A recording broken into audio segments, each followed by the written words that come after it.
failure. People who do not fail a lot are either without a pulse or they are refusing to leave a very safe comfort zone. Multi-time CEO, senior leader at multiple companies, earning the CEO job at Barstool.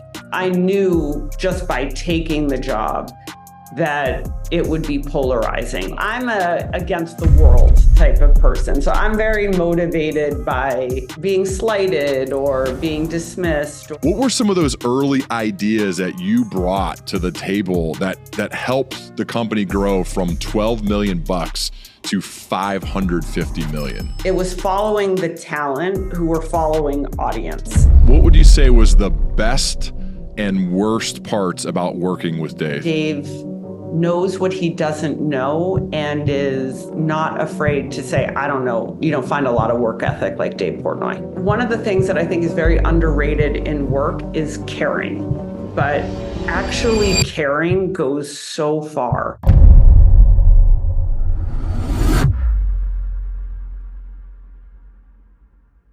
Erika, it is so cool to have you here on the Learning Leader Show. Welcome. Thank you. All right. I was reading your acknowledgement section of your latest book, Nobody Cares About Your Career. And you wrote about a woman named Joanne. You said, I wanted to be you until I realized I couldn't, so I decided to be me. I studied you for 12 years. You are the architect of all my work dreams, and you are the scaffolding I built myself upon. Can you tell me more about Joanne and the impact she had on you? Yeah. Joanne Bradford is a beast. She's the best. I was working at an ad agency in Boston and kind of fluke, I got the opportunity to go to this MSN. Joanne ran MSN at the time. She ran sales for MSN. And this was probably in 2000, the year 2000. And I got an opportunity to go to this women's retreat. And I think, quite frankly, I was a last minute invite, and probably because somebody else bailed, and I was probably the youngest person there and the least qualified. And I got seated with Joanne at a dinner, and she was very provocative and she asked a lot of questions and she was very bold.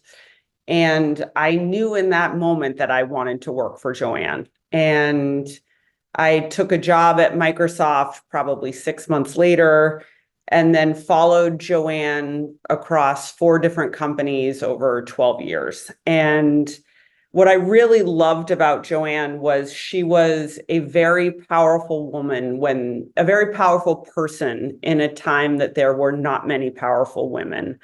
She was very strong. She was very blunt. She was very matter of fact. It was interesting at Microsoft, there was a lot of brains and there was a lot of brainiacs and there were a lot of MBAs and there were a lot of pedigreed people. And Joanne was always very proud. I think she went to San Diego State and she was a C student. And she had a very, hit the road, matter of fact way of doing things. And she was very generous with feedback, which a lot of people didn't like and felt was destructive. But I really felt like, gosh, what a gift that this person is telling me that I stink. And the more she tells me that, the less I'm going to stink. So Joanne is a lifelong friend and a lifelong mentor. And I was very, very fortunate to work for a lot of really interesting, capable people. But in particular, that she let me essentially tag along and study her for over a decade. What do you think she saw in you that made her want to invest so much time in you? I think she saw that I was up for it, that I could take it, that I had the stamina to run at her pace. Joanne is the person who, it didn't matter if you were traveling around the world for a month or a day, you never checked your bag. And if you checked a bag and you were traveling with Joanne, she would not wait for you. So, I think there were a lot of people who wanted to be around Joanne, but I don't know that she found someone that was so interested in picking up what she was putting down and so eager to move at her pace. I love those stories. It's amazing the impact that those type of people can have on our lives, and they can change the trajectory of our lives. And now us as the leaders are trying to do that for others. Another person who I loved reading about, and especially because of the name of this podcast, it was just focused on learning Yeah. and education and bettering yourself. And that's your dad. You wrote this beautiful letter to him or about him after he died, a few months after he died, which I know is still fresh. So I realize that there's probably some sensitivity here, but Yeah. I love this part. You said he loved his work and was so full from it. 3 weeks before he died, he was doing Zoom calls with students from the ER, even though it was beyond unnecessary and impractical to do so. If you love what you do, it can add so much dimension to your life and the lives of others. He liked people and to learn from them. Can you tell me what you learned from your dad? Oh, so much. My dad was great. My dad was very driven I learned a lot from watching my dad. I think a lot of who I am and how I do things is really just because I always watched everybody else and I always watched my dad. My dad was getting his PhD when we were kids, when my brother and I were kids. And in the downstairs of our house, where most people had a TV room, we didn't have a TV. There were just papers and books, and he was writing his dissertation and he would work on it at night and he would work on it over the weekends. And he always showed up for everybody else. So I would, on a weekend, we would be going to the volleyball game and we'd go to the softball tournament and we'd go to the math league. And I learned a lot just from how my dad showed up for other people and also how he kept challenging himself. And I learned he always would tell me that the best control is no control. And that was a lesson I needed to learn. And I felt that he was very gracious in giving it to me, which was he would kind of let things play and then subtly influence the outcome versus being more directive or dictating about how things went. And later in life, especially when I got to Barstool Sports, that lesson really, really came out for me. So, I learned so much from my dad. I think about my dad all the time, and mostly just how he was so curious and kind about other people, but also how committed he was to lifelong learning and to surrounding himself with other people who wanted to learn. I wrote that quote down, the best control is no control. And I was like, I need to ask Erika about this because to me, as a self-described control freak, I want to make all the decisions. I want to be in complete control, even though that's not how life works. I still want it. So I think it would probably be more healthy to learn from your dad here. And I'm curious, Yeah. especially you're a CEO, right? You're multi-time CEO, senior leader at multiple companies. So you're in control a Yeah. lot. You get to make the call a lot. But this seems like useful advice maybe for people like you and I. So I'm curious, how did you implement that advice?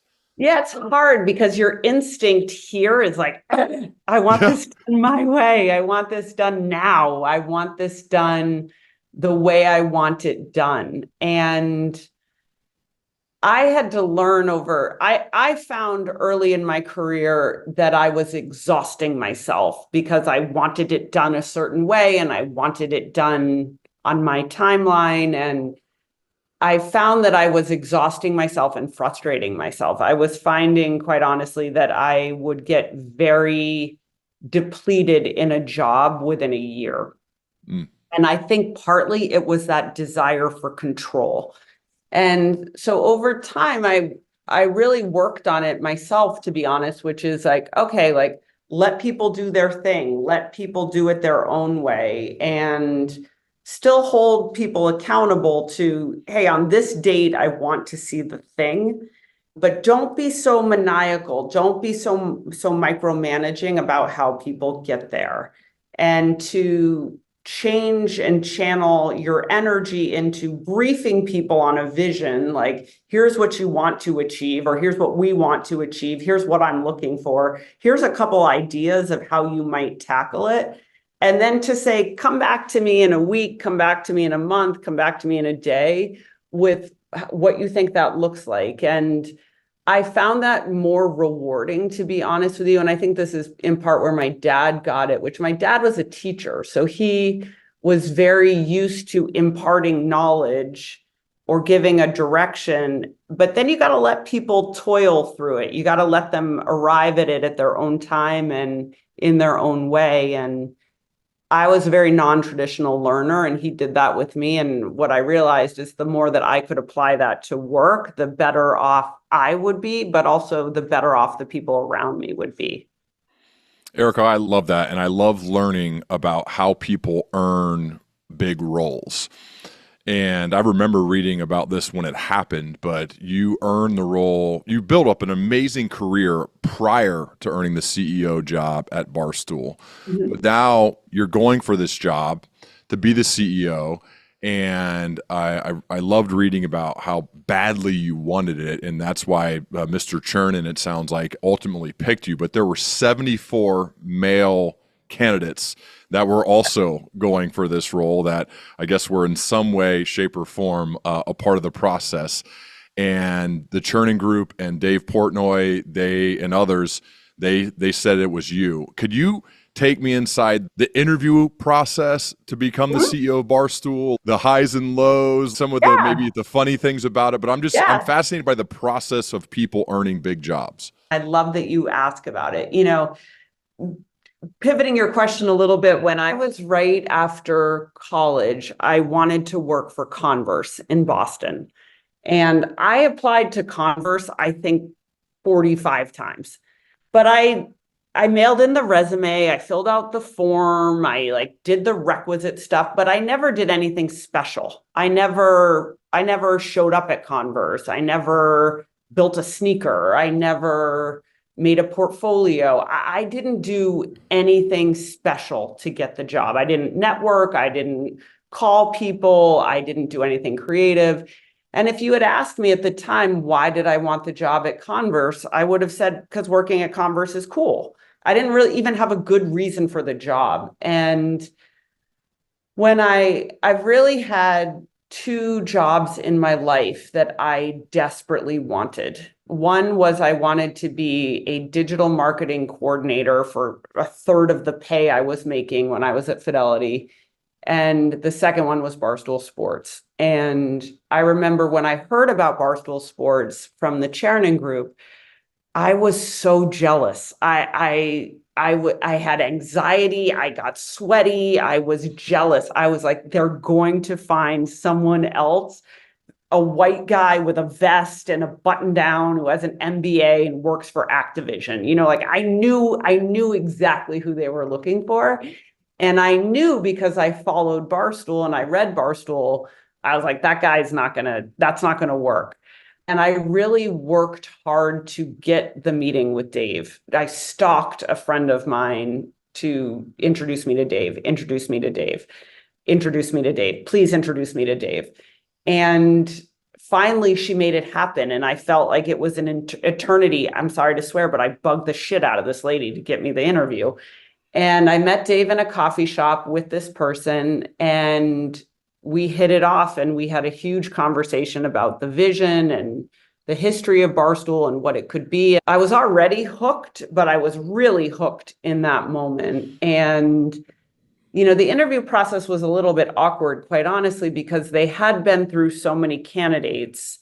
And I came out of nowhere. I didn't come through the recruiter. I didn't come recommended.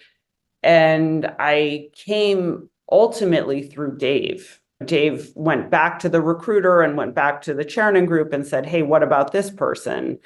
And if you've ever searched for a job with a recruiter, the recruiters don't love when the recruiter doesn't find you.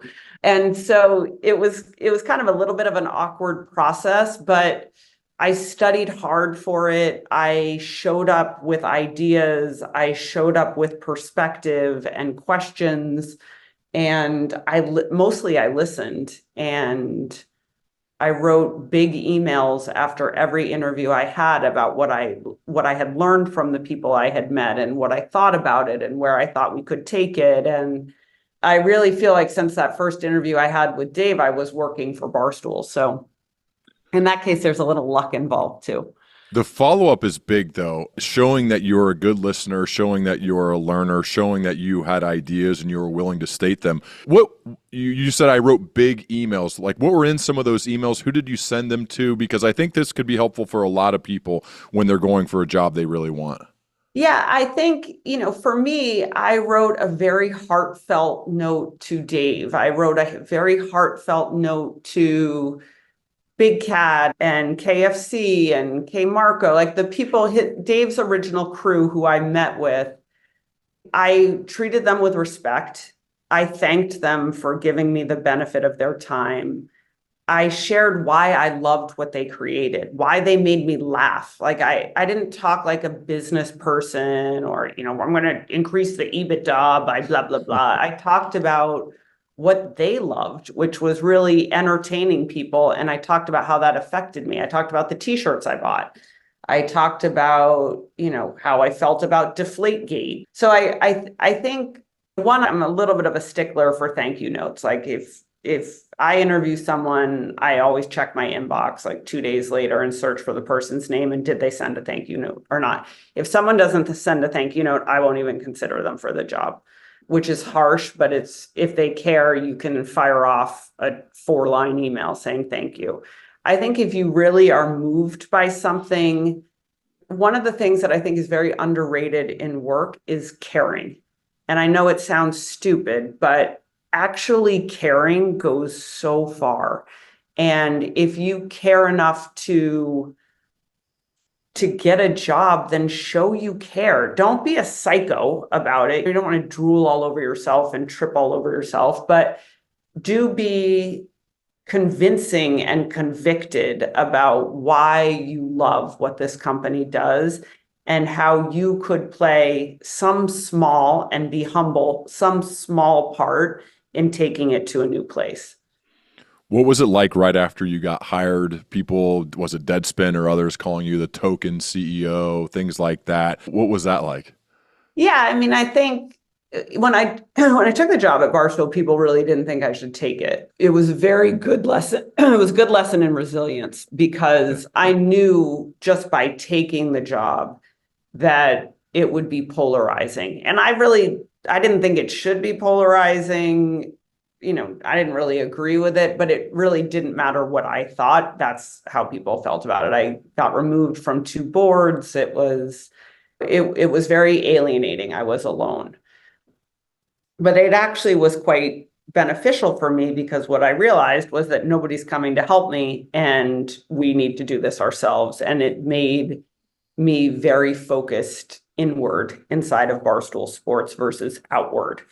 And that was a very important lesson. And my second lesson was I realized I could spend all my time apologizing to people who had an unfavorable perception of Barstool or didn't like Barstool or was offended by Barstool.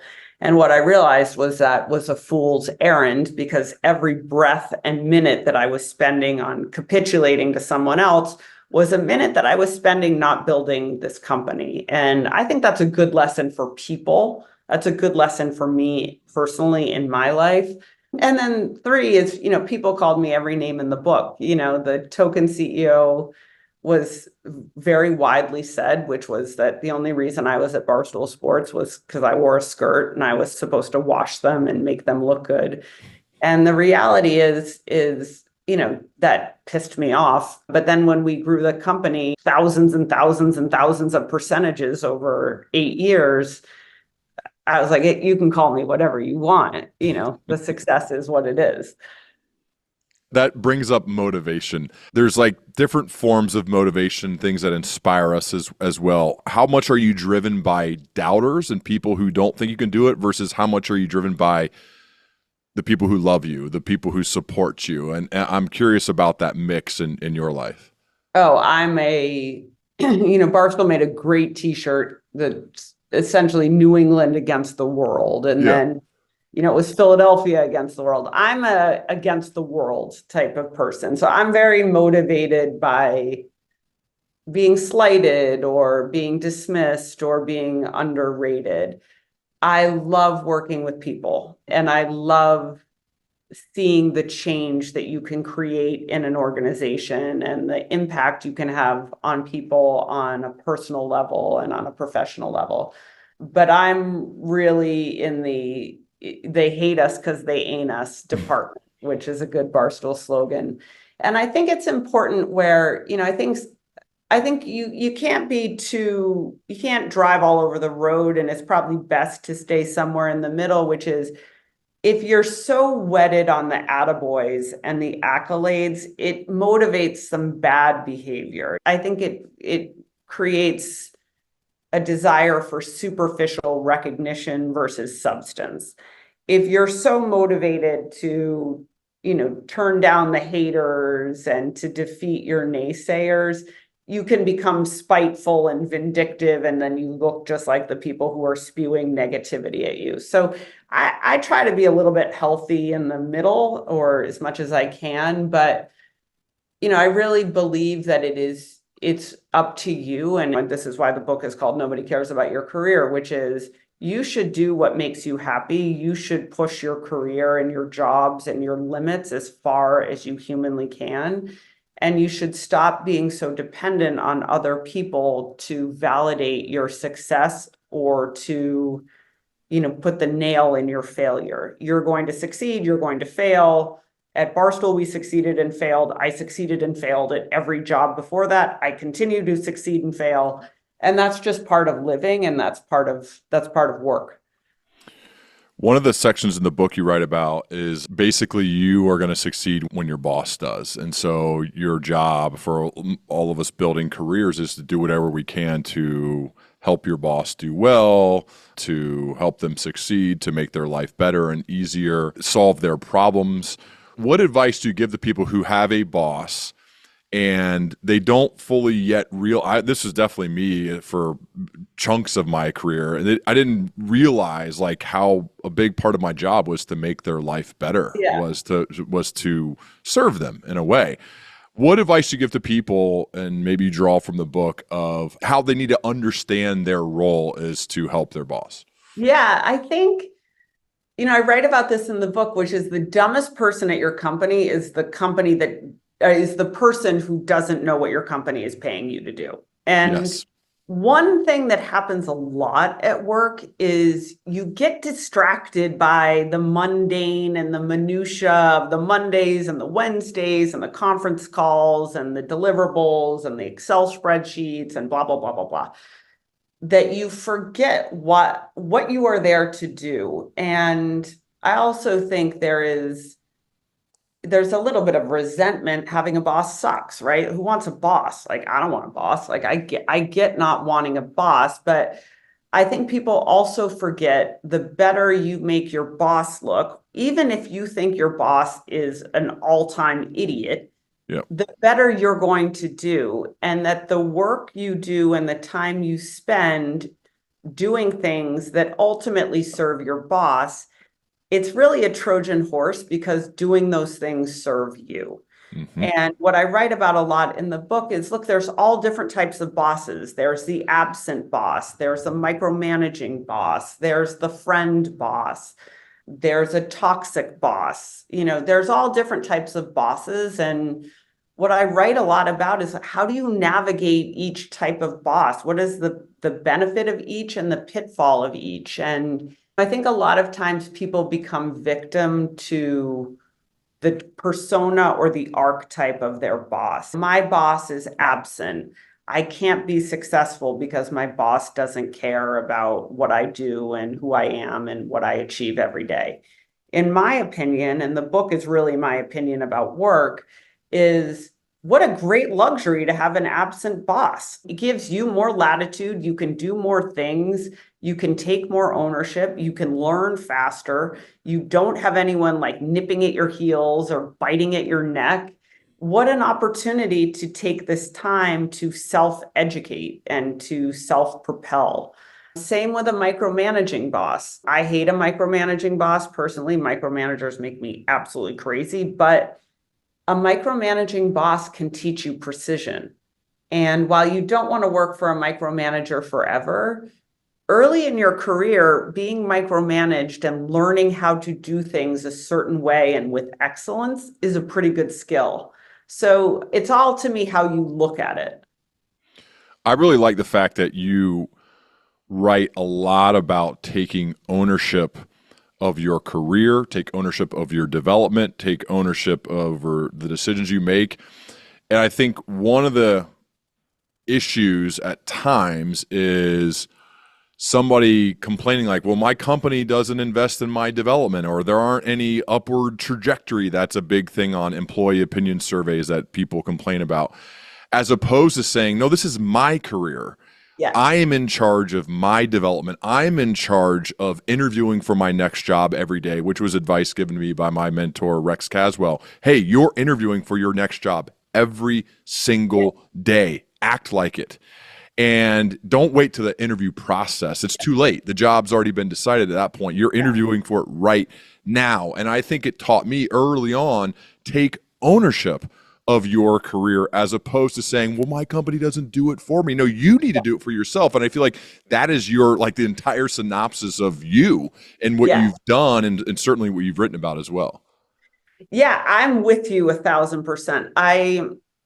I think a lot of times people expect that their career, you like get on the work conveyor belt and somebody is going to water you and feed you. And, it's kind of like the old time movies. It's like babies on the conveyor belt and someone's going to burp you and change your diaper. And work isn't like that. Work is what you make of it. And a lot of times I think people get very lost. One of the things I write about in the book is that your environment is relentless and you need to put yourself, or not you don't need to do anything, but the environment you put yourself in is very important. And if you are in an environment of people who are negative and naysaying and there's a huge malaise and they don't care, then you know what? Even if you are the strongest human being alive, that's going to infiltrate into you. If you surround yourself with people who are motivated and curious and ambitious and embrace failure and are learning, that too is going to infuse you. And I think there's a challenge right now in the workforce where people are coming into the workforce less resilient. Parents are more involved ever before in how their kids are raised, how their kids are schooled, how their kids play sports. You read the headlines at any given point and people are interviewing for jobs and they're asking their parents to make a choice for them, or someone's interviewing for a job and they want their mom to talk to the potential boss. And No way. oh yeah, like this is happening. Like this has Come happened on. to me. And Really? yes, I mean, yes. is it just you just cross them off the list or like, come on? I was like, that's not going to work here. Okay. That's not going to work here. So I think the notion that that people owe it to you to grow you is a misnomer. And the faster you get out of that, and the faster you start trying things and failing, the better off you're going to be. I really believe in failure. A lot of the book is about failure. The reason I like failure is just a code word for trying and experimenting and pushing yourself. And I think people who do not fail a lot are either without a pulse or they are refusing to leave a very safe comfort zone. And when you stay stagnant, you kind of calcify. It's like your body. If you don't exercise, you don't move your body just becomes kind of flabby and soft. And I think the same is true in work. If you're not failing, that means you're not pushing. You're not pushing You're not enough. trying. Like I think of like Navy SEALs fail all the time because they're constantly pushing and going for it. And that's a signal. I'm curious, Erika, I know you write a lot about this, but I'm curious, what is maybe one of your favorite failures, the biggest learnings you took from a failure at some point in your career? Oh, I mean, I fail every day, literally every day. I've made a lot of really bad decisions. I've made a lot of mistakes. I've gone along with the plan when I knew I shouldn't have. I've made mistakes in hiring. I've made mistakes in firing. I've made mistakes in strategy. And, I've made mistakes in execution. I fail all the time, and I like it actually, because I think what it says to me is like, it gives me something to chew on the train home. Mm-hmm. When I look back at a course of a day and I say, I really miffed on that. I got this wrong. And then it gives me a conversation to have with myself of like, how would you have done that differently? And Mm-hmm. what would you have done? And do you owe an apology? And how would you make this right? And who's someone you can learn from that does this better than you? And I like having that conversation with myself all the time. One of the things I talk about in the book is the game, where I really try to make games with myself in my head all the time. I get bored very, very easily. And having a game in my head helps me stay focused. And the game could be like, how am I going to make this situation right? Or how am I going to get everything done on my to-do list? Or how am I going to get this job? Or how am I going to leave this job? And always talking to yourself, it sounds crazy, but I think having a very rich dialogue with yourself is really, really important. I think a lot of times you have these two sides. You have this ego and then you have this insecurity. And a lot of times it's either your ego doing all the talking and you become arrogant and then you're very likely to mess up, or it's your insecurity talking and you find yourself anxious and being held back. And I think always talking to all these sides of yourself is really important, because then it kind of gets you to the end right place. You mentioned earlier about the fact that it's important to surround yourself with people who are ambitious, who are growth oriented, who are moving forward, right? Because if not, if you're around others who are just kind of slow, you could become part of that environment.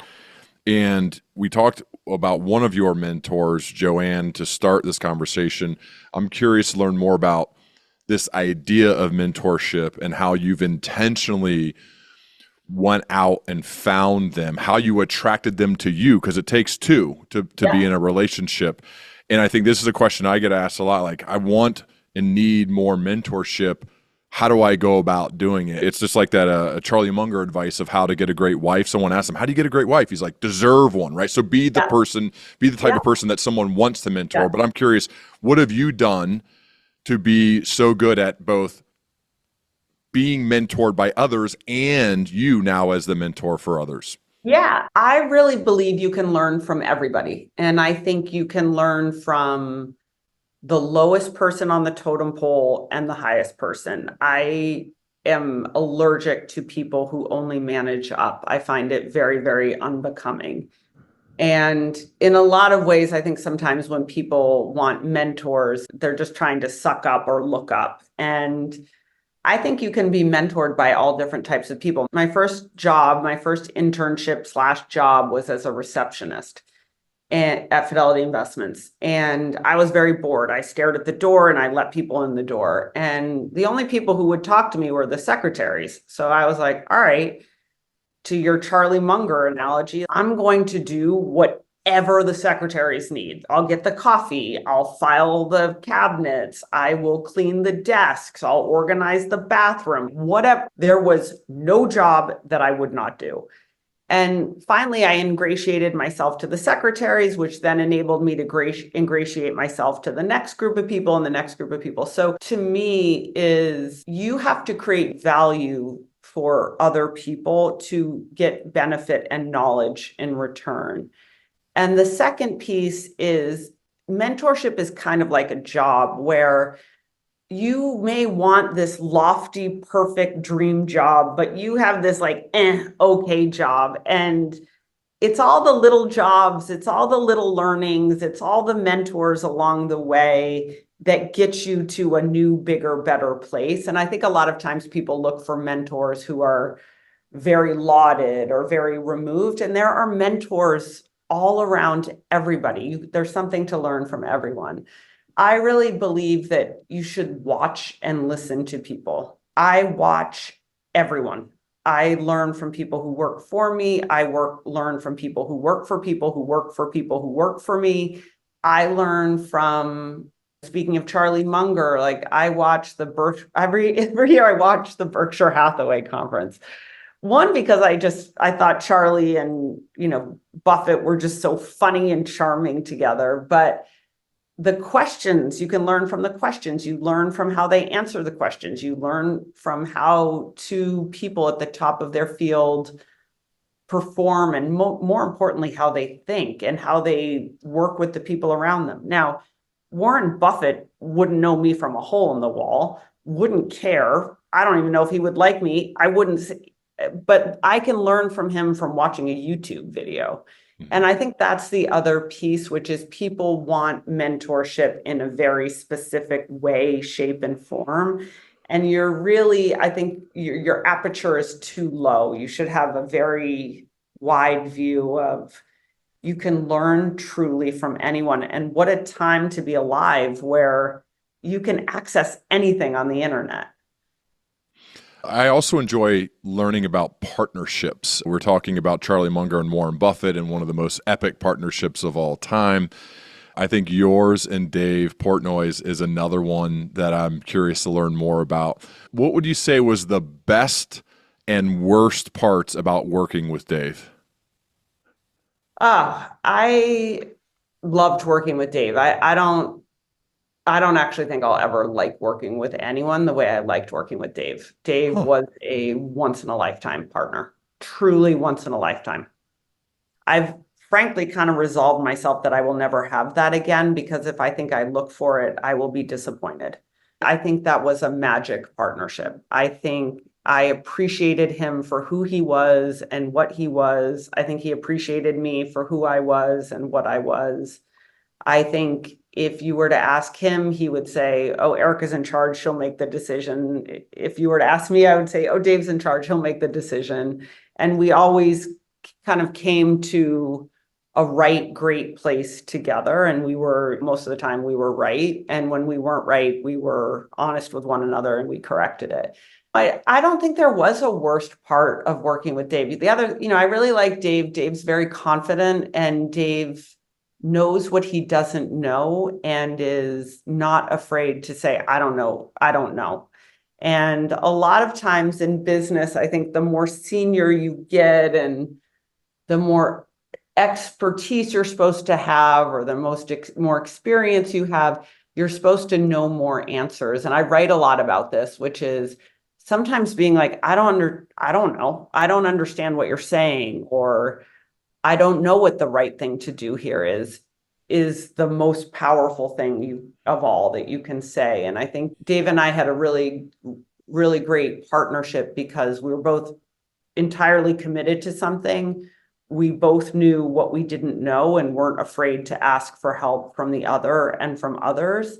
And we both shared a work ethic, which was, you don't find a lot of work ethic like Dave Portnoy. I also enjoyed reading the actual emails that you sent to your team at Barstool, both like when you got the job, when you left, and then certainly ones in between, some funny ones. I feel like I can hear your voice in your writing, so it doesn't feel like it ever went through like legal or a comms team. It was just Erika sitting down, writing a note to a company that was growing rapidly. I think communication as a leader is so important and not necessarily talked about enough. What was your overall philosophy on communicating with your team when you're the CEO of Barstool? I've always been a rabid over communicator. I learned it I had a job at Microsoft in the early 2000s, and I was in Boston, and my team was in London and Tokyo and Seattle and New York. And it was a scary moment and kind of an alienating moment. It was my first job in publishing, and I was in Boston. I had never been to Japan, let alone run a business operation in Japan. Same for London, same for Seattle. And I learned that I had to over communicate. Communication was the only way that I was going to give something so that people would give something back to me. It was the only way I was going to create a feeling of cohesion and team. It was the only way that I was going to create relationships, being, thousands and thousands of miles away.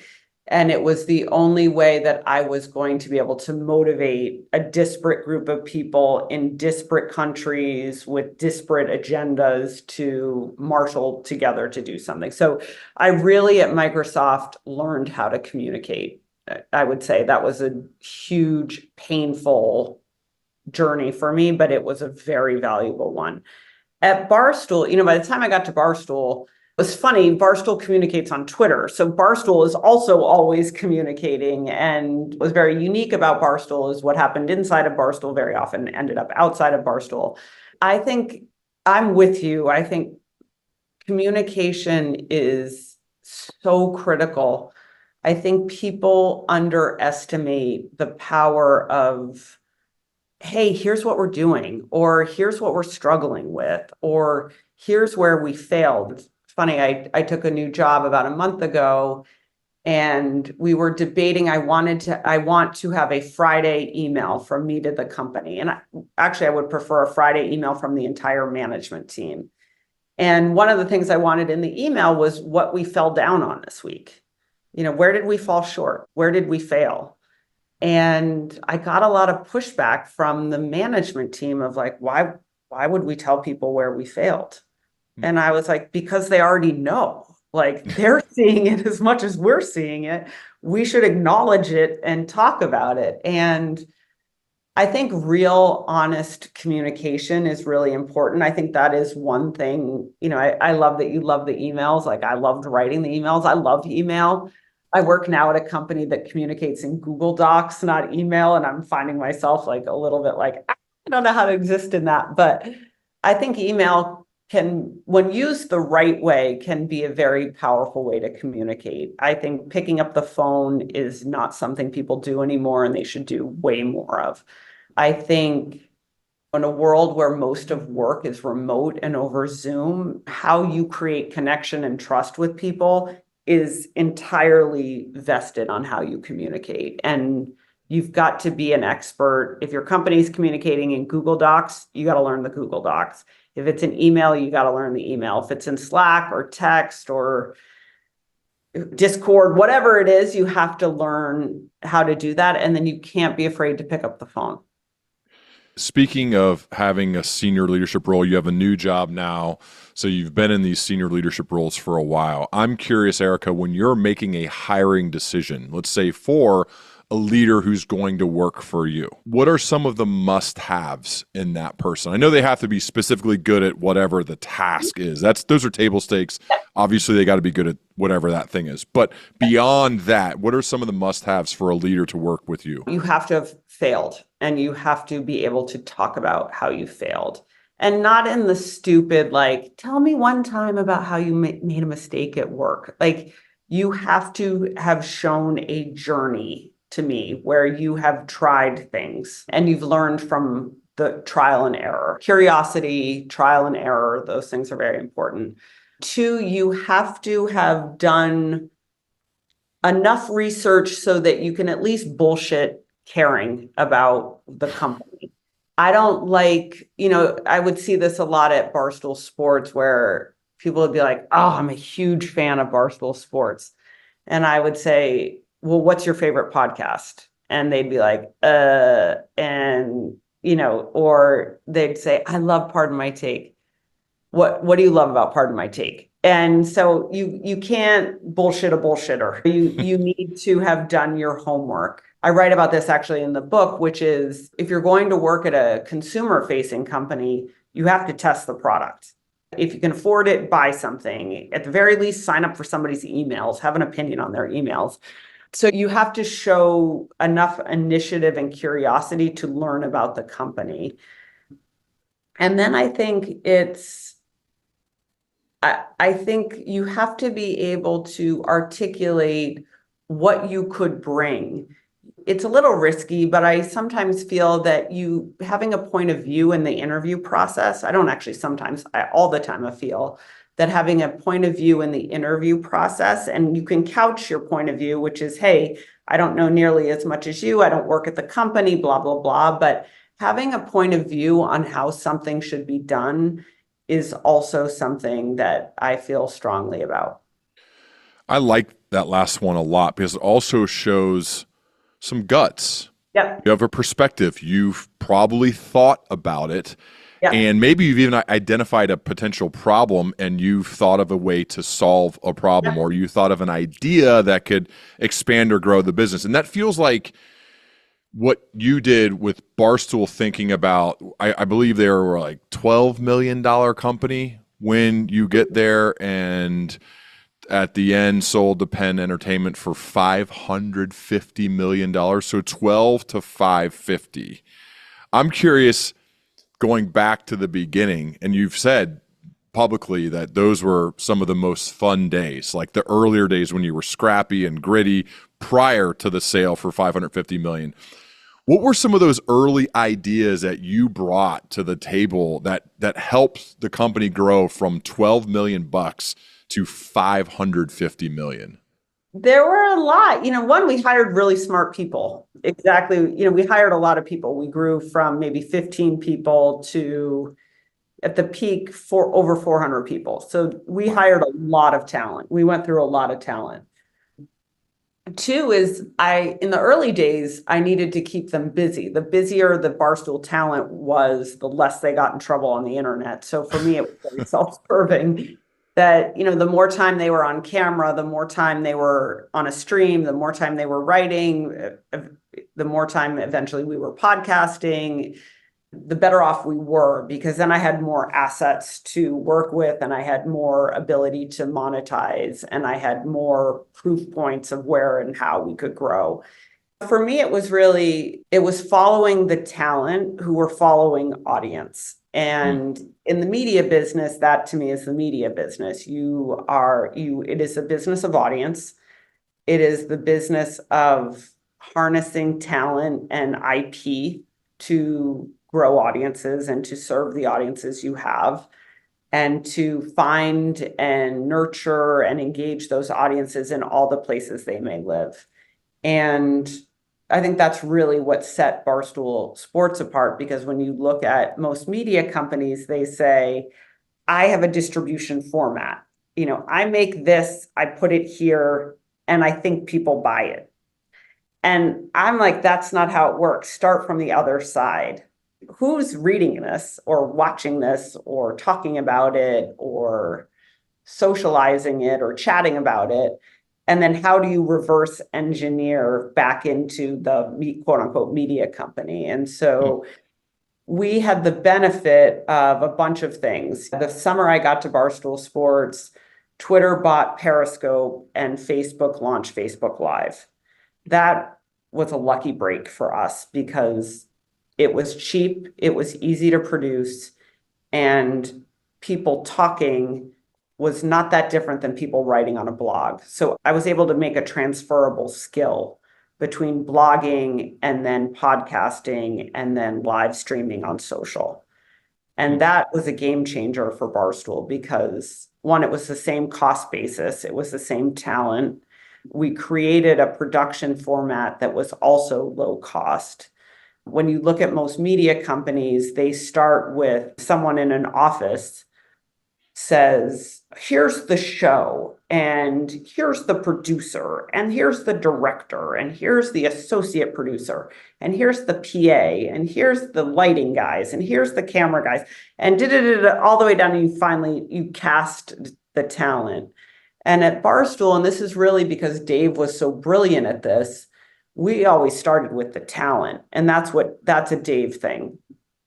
And when you start with the talent and you build a little bit of pieces around them, you get a lot more value because you're following the talent who is closest to the audience. Huh. And that's really doing those things and then building a very diverse monetization strategy underneath it. And the reason we needed diverse monetization is Some days they pissed off the advertisers, and other days the commerce business was slow. And I needed to cover payroll. So I was like, I got to have some options here.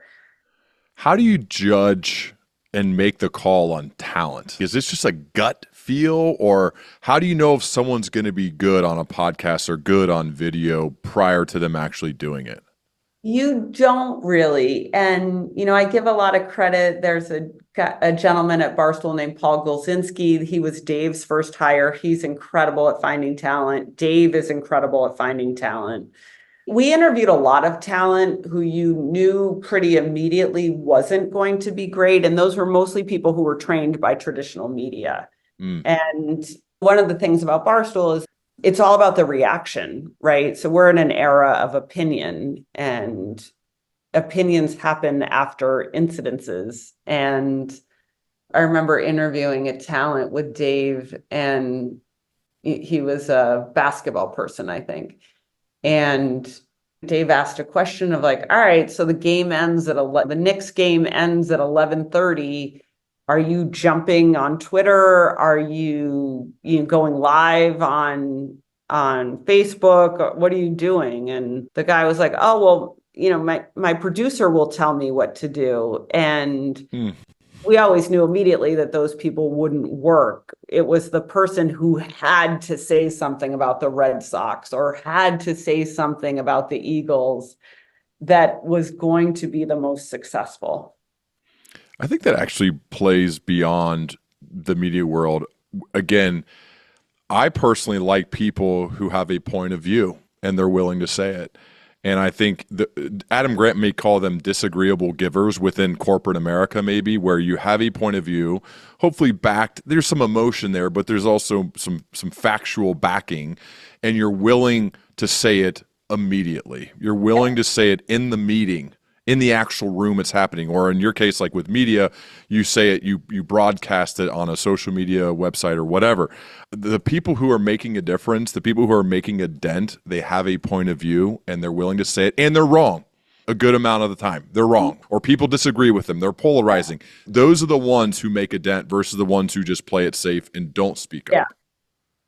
If you want an audience, you have to say something that gets people's attention, whether that's right or that's wrong. And you can argue the social consequences of that and the echo chambers we all live in, but that's the name of the game. Yeah. Yeah. One more, Erika, you left Barstool and you talked about the fact that it was a heart attack every day for 9 years. And so maybe it was time to not have a heart attack every day. Well, so that's probably one reason why you left, but I'm curious, what are some of the other reasons why you decided to leave? Yeah, I mean, it was the best heart attack ever. I say that a little bit in jest, which was you just never knew what was going to happen. Mm-hmm. And that made it exhilarating. It was, the most exhilarating run of my career, and I'm so infinitely grateful. For me, the acquisition from Penn was difficult. And in 2023, we sold the company twice. We sold it to Penn for $550 million, and then we sold it to Dave for $1. And I really came to Barstool in 2016 to grow it and to see what it could become and to legitimize it. And it exceeded on every dimension beyond my wildest dreams. It was nothing I could have ever anticipated. And August 2023, as I'm looking back on the year, and I'm like, geez, I've sold this company twice in a year. 2024 was never going to beat 2023. I was like, I'm never going to have this ending again.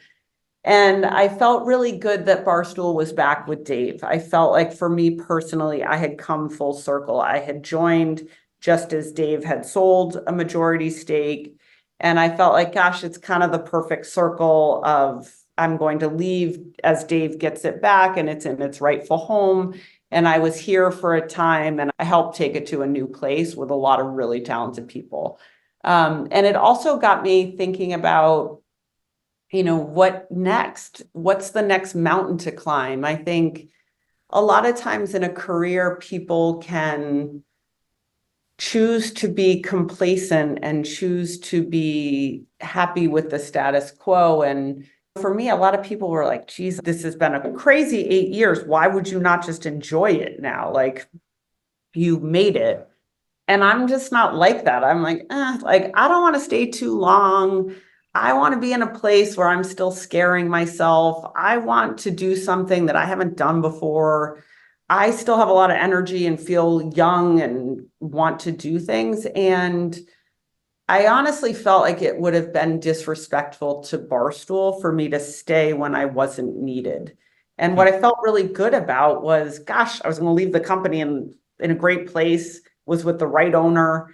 It had the benefit of the 8 years before. And I also felt like I still would like to learn from other people. I'd like to learn a new business. I'd like to have a different type of customer. I'd like to go really deep on retail and commerce. And that for me, plus, I was writing a book at the time about the chapter I was writing in August was stay or leave. And I was like, oh, I should actually listen to my own advice. And so that's really what made me decide to go.